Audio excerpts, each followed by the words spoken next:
Topic skip हो गए थे, छूट गए थे। बट 12th क्लास में ऐसा नहीं होने वाला है। 12th क्लास में एनसीईआरटी बुक में जितने भी टॉपिक बता रखे हैं, जितने भी टॉपिक समझा रखे हैं, हर एक टॉपिक को हम समझने वाले हैं, वो भी बिल्कुल आसान भाषा में, सरल भाषा में। ठीक है, तो चलिए अब स्टार्ट करते हैं। हम अपने इस चैप्टर की बात कर लेते हैं। कुछ जरा सा इंट्रोडक्शन आपको दे दूँ इस चैप्टर के बारे में।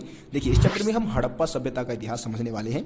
भारतीय इतिहास में जो सबसे पहले जो सभ्यता जो विकसित हुई थी, जिसको हम हड़प्पा सभ्यता बोलते हैं, और इसको और भी नामों से जाना जाता है, जैसे कि इसको हम सिंधु घाटी की सभ्यता भी बोलते हैं, या फिर हम इसको मोहनजोदड़ो की सभ्यता भी बोलते हैं। तो देखिए, आपके इस चैप्टर का जो नाम है वो ईंटें, मनके तथा अस्थियां रखा गया है, लेकिन इसमें हम हड़प्पा सभ्यता के बारे में समझने वाले। तो सबसे पहले हम बात कर लेते हैं कि यार इस चैप्टर का नाम ईंटें, मनके तथा अस्थियां क्यों रखा गया। देखिए, हड़प्पा सभ्यता के बारे में जानकारी प्राप्त करने का जो सबसे मेन स्रोत है ना, वो ईंटें, मनके तथा अस्थियां ही है। जैसे आप 11वीं क्लास में मेसोपोटामिया की सभ्यता के बारे में आप समझे थे, तो मेसोपोटामिया की सभ्यता की जो लिपि थी उसके बारे में हमारे पास जानकारी है, उस लिपि का अध्ययन किया जा चुका है। लेकिन हड़प्पा सभ्यता की जो लिपि है उसका अध्ययन नहीं किया जा पाया है।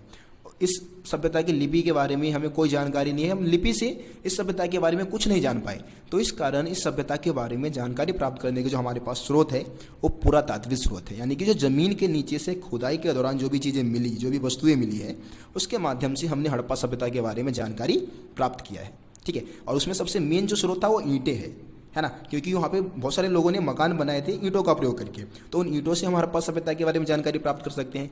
मनकों से, है ना, मन की आप समझते हैं औरतें जो पहनती है। इसके अलावा अस्थियाँ यानी कि कंकाल वगैरह जो मिले हैं खुदाई के दौरान जमीन के नीचे से, उसके माध्यम से हम हड़प्पा सभ्यता के बारे में जानकारी प्राप्त कर पाए हैं। इसीलिए चैप्टर का नाम हड़प्पा सभ्यता ना रख के ईंटें, मनके तथा अस्थियाँ रखा गया है। अब सबसे पहले हम बात करते हैं कि यार जो हड़प्पा सभ्यता है उसको हम हड़प्पा सभ्यता या मतलब हड़प्पा सभ्यता के नाम से ही क्यों जानते हैं। तो इसके पीछे का मेन कारण ये है कि सबसे पहले जो खोजा गया जो जगह था हड़प्पा सभ्यता का, सबसे पहले जो खोजा गया स्थल जो है वो हड़प्पा ही था। सबसे पहले हड़प्पा में ही खनन कार्य किया गया था 1921 में, और दयाराम साहनी ने सबसे पहले हड़प्पा से ही कुछ मोहर खोज निकाली थी। जो हड़प्पाई मोहर है ना, वो सबसे पहले हड़प्पा से ही पाई गई थी। इसीलिए इस सभ्यता का जो नामकरण है वो हड़प्पा नामक स्थल के ऊपर किया गया है। सबसे पहले खोजा गया जगह हड़प्पा ही था। उसके बाद हम बात कर लेते हैं इसको सिंधु घाटी की सभ्यता क्यों कहा जाता है। तो सिंधु घाटी की सभ्यता कहे जाने के पीछे का मेन कारण क्या है कि सिंधु नदी के आसपास विकसित हुआ था यह सभ्यता, है ना, तो इसीलिए इसको हम सिंधु घाटी की सभ्यता भी बोलते हैं। मोहनजोदड़ो की सभ्यता क्यों बोलते हैं, तो भाई इस सभ्यता को जो सबसे विकसित और सबसे ज़्यादा नियोजित और सबसे ज़्यादा फेमस जो जगह था ना, वो मोहनजोदड़ो था, और इस कारण इस सभ्यता को हम मोहनजोदड़ो की सभ्यता भी बोलते हैं। देखिए, हड़प्पा की जो खोज है वो दयाराम साहनी ने 1921 में किया था। मोहनजोदड़ो की बात करें तो मोहनजोदड़ो की जो खोज है वो राखाल दास बनर्जी के द्वारा 1922 में किया गया था। मतलब जगह से सबसे पहली मोहरें खोज निकाली थी इन दोनों विद्वानों ने, दोनों पुरातात्विदों ने। ठीक है, अब इस सभ्यता के बारे में जो पूरे विश्व को जानकारी दी गई थी वो 1924 में दी गई थी, और उस समय हमारे देश के जो पुरातात्विद सर्वेक्षण के जो डायरेक्टर जनरल थे वो जॉन मार्शल थे। जॉन मार्शल सबसे प्रमुख थे, और उनके अंडर में ही रह के दयाराम साहनी और राखाल दास बनर्जी काम कर रहे थे, और इन तीनों की मदद से ही हड़प्पा सभ्यता की खोज की घोषणा पूरी दुनिया के सामने 1924 में की गई थी। तो यहाँ पे दो चीज़ें, आपको दो डेट याद रखना है। एक तो भाई हड़प्पा सभ्यता की खोज कब हुई, तो आपको 1921 का डेट बताना है, और दूसरी कि भाई पूरी दुनिया के सामने हड़प्पा सभ्यता के बारे में जानकारी कब प्रस्तुत की गई, या पूरी दुनिया को हड़प्पा सभ्यता के बारे में कब बताया गया, तो 1924 का डेट आपको बताना है। ठीक है, तो ये चीज़ आप याद रखिए। अब देखिए दोस्तों, हुआ क्या कि जब अंग्रेजों का आगमन भारत में हुआ ना, तो अंग्रेजों ने बोला कि यार भारत के लोग तो सभ्य है ही नहीं और ना कभी सभ्य थे। सभ्यता का मतलब क्या है, देखिए यहाँ पे सभ्यता का मतलब ये है कि यार लोग अच्छे कपड़े पहने, अच्छे मकान में रहे, अच्छी भाषा बोले, है ना, अच्छा खान पान हो उनका, वो सभ्य है। अंग्रेजों के लिए सभ्यता का मतलब यही था कि भाई अच्छे मकान में लोग रहे, है ना, इंग्लिश बोले या फिर अच्छी भाषा का प्रयोग करे, अच्छे कपड़े पहने, तो वो क्या है, सभ्य है। लेकिन अंग्रेजों को ऐसा लगता था कि भारतीय लोग कभी सभ्य थे ही नहीं, क्योंकि वो ज़्यादातर आदिवासी कबीलों में जाते थे, और आदिवासी लोग पता ही आपको कैसे किस तरीके से रहते थे, केले का पत्ता लपेट लिया और हुला लाला कर रहे हैं, इस तरीके से आदिवासी लोगों का जीवन था। और बहुत सारे आदिवासी कबीले हमारे देश में उस समय मौजूद थे जब अंग्रेजों का आगमन भारत में हुआ था।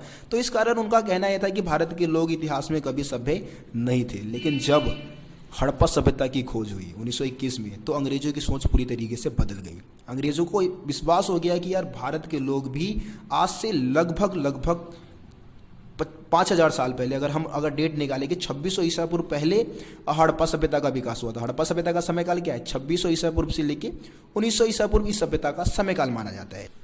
अगर आप 2600 ईसा पूर्व की बात करें कि 2600 ईसा पूर्व में हड़प्पा सभ्यता का विकास हुआ था, और अगर अभी से हम अगर डेट निकालें कि भाई 2600 ईसा पूर्व आपका 2600 साल उधर का और 2022 इधर का, यानी कि लगभग 4622 साल पहले भारत में हड़प्पा सभ्यता का विकास हुआ था। ठीक है, तो इतने साल पहले ही हमारे पूर्वज जो थे वो विकसित हो चुके थे, अच्छे मकानों में रहते थे, और ऐसा माना जाता है कि मोहनजोदड़ो और हड़प्पा के जो नगर थे वो बिल्कुल नियोजित तरीके से बनाए गए थे। इस तरीके से बनाए गए थे जैसे कि अभी क्या अमेरिका जैसे शहर की आप बात करेंगे ना, तो अमेरिका जैसे शहर भी फेल थे उन नगरों के सामने, इस तरीके से विकसित किए गए थे। खैर, इन सभी चीज़ों के बारे में अभी आगे हम बात करने वाले हैं, जैसे टॉपिक आएगा मोहनजोदड़ो के बारे में, तो वहाँ पे हम ये सारी चीज़ें समझेंगे।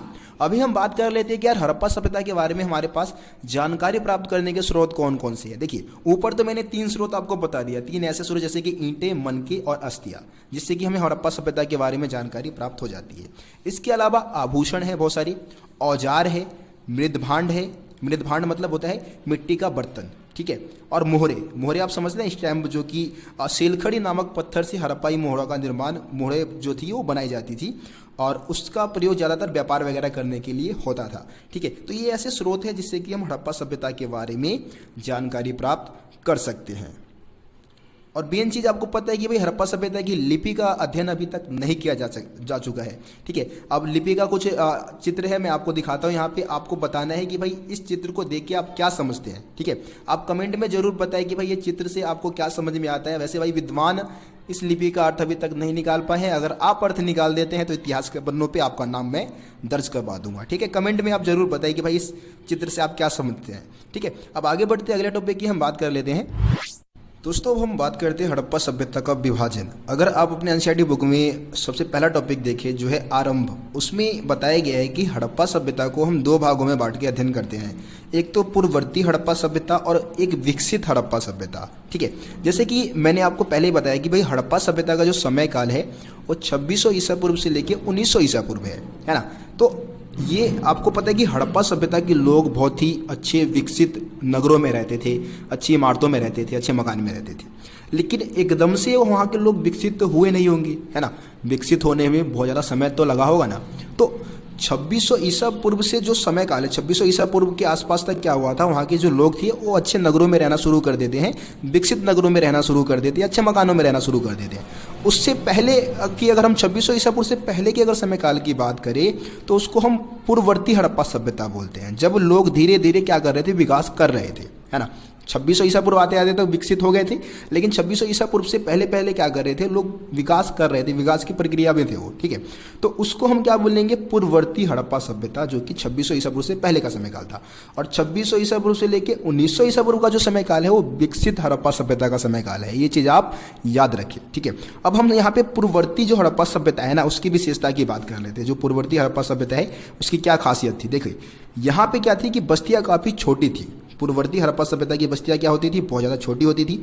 जो बड़े आकार की जो संरचनाएं थी वहाँ पे ना के बराबर थी, बिल्कुल भी बड़े आकार की संरचनाएं नहीं मिली है। ठीक है, और लोग जो थे वो वहाँ के जो लोग थे, पूर्ववर्ती हड़प्पा सभ्यता के जो लोग थे वो कृषि, पशुपालन तथा शिल्पकारी का काम करते थे, व्यापार वगैरह नहीं करते थे। व्यापार उस समय विकसित नहीं हुआ था। लेकिन अगर हम विकसित हड़प्पा सभ्यता की बात करें तो भाई यहाँ के लोग बहुत बड़े आकार के जो घर थे उसमें रहा करते थे। इनकी इमारतें बहुमंजिला होती थी, छोटे मोटे मकान में नहीं रहते थे, बस्तियाँ भी बहुत बड़ी होती थी इनकी। ठीक है, और यहाँ के लोग कृषि, पशुपालन, शिल्पकारी तो करते थे, साथ ही साथ में व्यापार का भी काम किया करते थे। तो इस चैप्टर में वैसे हम विकसित हड़प्पा सभ्यता के बारे में जो भी जानकारी मैं आपको देने वाला हूँ वो विकसित हड़प्पा सभ्यता के बारे में देने वाला हूँ, क्योंकि इस चैप्टर का जो समय काल है वो 2600 ईसा पूर्व से लेके 1900 ईसा पूर्व के इतिहास की जानकारी आपको देता है। ठीक है, अब समझते हैं हड़प्पा वासियों के निर्वाह के तरीके।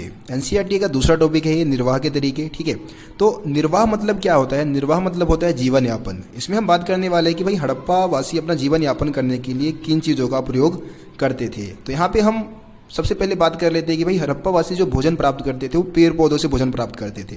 यानी कि पेड़ पौधों से जो भी चीज़ें हैं, वो फल फूल है ना, कंदमूल है, उसको क्या करते थे, इकट्ठा करने का काम किया करते थे। इसके अलावा इनका जो मुख्य आहार था वो था मछली। ठीक है, इसके अलावा जानवरों का भी प्रयोग करते थे। जानवरों की अगर हम बात करें तो भेड़ हो गया, बकरी, सूअर, घड़ियाल, भैंस वगैरह जो जानवर है उसका भी इस्तेमाल करते थे। बहुत सारी जगह से हमें क्या हुए हैं, इन जानवरों की जो हड्डियाँ है वो मिली है, ठीक है, इसके आधार पे हम ऐसा कह सकते हैं। इसके अलावा अनाज के दाने के भी साक्ष्य मिले हैं। इसका मतलब ये कि भाई अनाज का भी प्रयोग करते थे, जाहिर सी बात है, जिसमें से गेहूँ, जौ, सफ़ेद चना, तिल, बाजरा, इन सभी अनाज के दानों के साक्ष्य, मतलब इसमें से सबसे जो ज़्यादा साक्ष्य मिले वो बाजरे के दाने के साक्ष्य मिले। बाजरे के जो दाने के जो साक्ष्य मिले वो गुजरात से मिले हैं, ठीक है। इसके अलावा चावल के दाने जो है वो काफ़ी कम मात्रा में पाए गए हैं और खुदाई के दौरान उसके जो साक्ष्य है वो कम मिले हैं, ठीक है। इस बात को दर्शाता है कि चावल का इस्तेमाल हो सकता है वो कम करते होंगे, ठीक। अब देखिए यहाँ पे ये जो आहार संबंधी जो जानकारी है, उनके भोजन के बारे में जो जानकारी है प्राप्त करने के लिए जो पुरातात्विद हमारे सहायता करते हैं, उसमें एक तो पुरा वनस्पतिज्ञ होते हैं। ये पुरा वनस्पतिज्ञ होते क्या है, कौन है? देखिए, पुरा वनस्पतिज्ञ ऐसे पुरातात्विदों को कहा जाता है जो वनस्पति का अध्ययन करते हैं, ठीक है, पेड़ पौधों का अध्ययन करते हैं, पुराने समय के जो पेड़ पौधे थे उसके बारे में जानकारी जुटाते हैं। इसके अलावा जो पुरा प्राणी वैज्ञानिक होते हैं वो क्या करते हैं, पुराने समय के जो जीव जंतु है उस पर रिसर्च करते हैं, उसके बारे में हमें जानकारी देते हैं, वो पुरा प्राणी वैज्ञानिक है।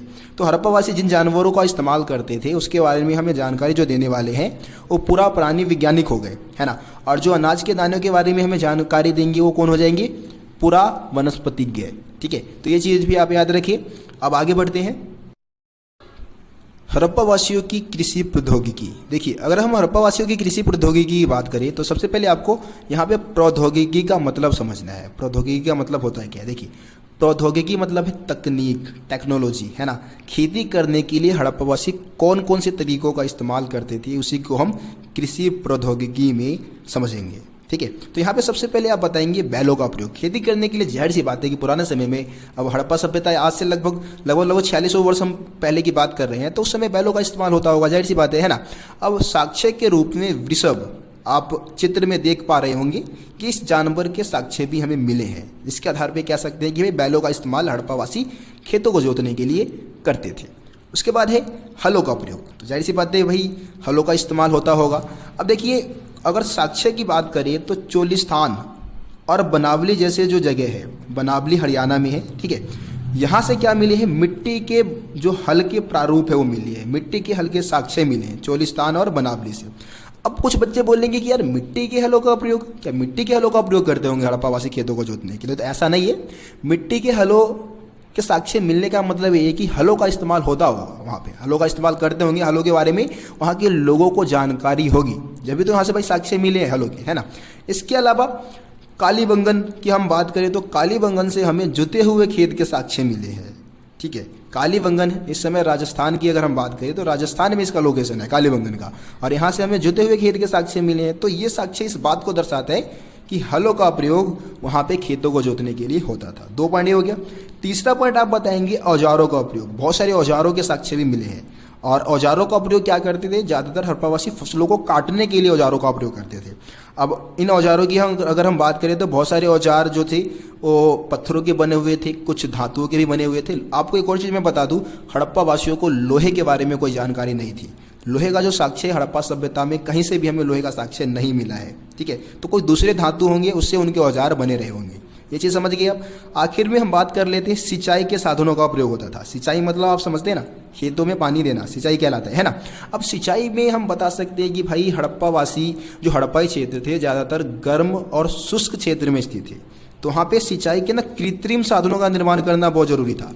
प्राकृतिक साधनों पर निर्भर रहने से काम नहीं चलने वाला था, तो इसीलिए कृत्रिम साधन यानी कि मानव निर्मित जो साधन है उसका निर्माण करना बहुत जरूरी था। इसके लिए हड़प्पावासियों ने कुओं, तालाबों, जलाशय, नहर वगैरह खुदवाया था। साक्ष्य की बात करें, साक्ष्य यानी कि सबूत जो हमें मिले हैं, उसमें अफगानिस्तान का सोर्तुगाई एक जगह है जहाँ से हमें नहर के साक्ष्य मिले। बहुत ही इंपॉर्टेंट लोकेशन है भाई, बहुत ही ज़्यादा इंपॉर्टेंट। मैं जब बायोवा दिया था ना हिस्ट्री का, तब मेरे से ये क्वेश्चन पूछा गया था। तो अफगानिस्तान के सोर्तुगाई से नहर के साक्ष्य मिले हैं। इसके अलावा अगर हम धौलावीरा की बात करें तो धौलावीरा से हमें जलाशय के साक्ष्य मिले हैं, ठीक है। तो ये 2 साक्ष्य आप इस पॉइंट में बताएंगे, ठीक है। तो ये 4 पॉइंट आपको हड़प्पावासियों की कृषि प्रौद्योगिकी में बताना है। आसान से अगर हेडिंग की बात करें, हेडिंग में आप इसको बताएंगे बैलों का प्रयोग करते थे खेती करने के लिए, हलों का प्रयोग होता था, औजारों का प्रयोग होता था, और सिंचाई के बहुत सारे साधनों का निर्माण उन्होंने किया था, ठीक है। तो मैं उम्मीद करता हूं कि आज की इस वीडियो में आपको जितने भी टॉपिक समझाए गए हैं आपको आसानी से समझ में आ गया होगा। किसी भी टॉपिक में आपको कोई भी दिक्कत नहीं होगा। अगर दिक्कत है तो भाई एक बार दोबारा वीडियो को देख लो, ठीक है ना, बाद में फिर डाउट ना रह जाए कुछ भी यार, ठीक है। एक बार दोबारा देख लेंगे, क्या होगा, 15-20 मिनट आपका खर्च होगा, लेकिन आप समझ तो जाएंगे ना कम से कम टॉपिक को। यार वीडियो को शेयर भी कर देना यार, बहुत ज़्यादा मेहनत लगता है भाई वीडियो बनाने में यार, एनिमेशन में बहुत ज़्यादा समय लग जाता है। तो यार वीडियो को ज़्यादा से ज़्यादा शेयर करें, अपने दोस्तों के ग्रुप में, अपने दोस्तों को पर्सनल में शेयर कर दें, ठीक है। बाकी मिलते हैं फिर आप लोगों से अगली वीडियो में, तब तक के लिए जय हिंद, जय भारत।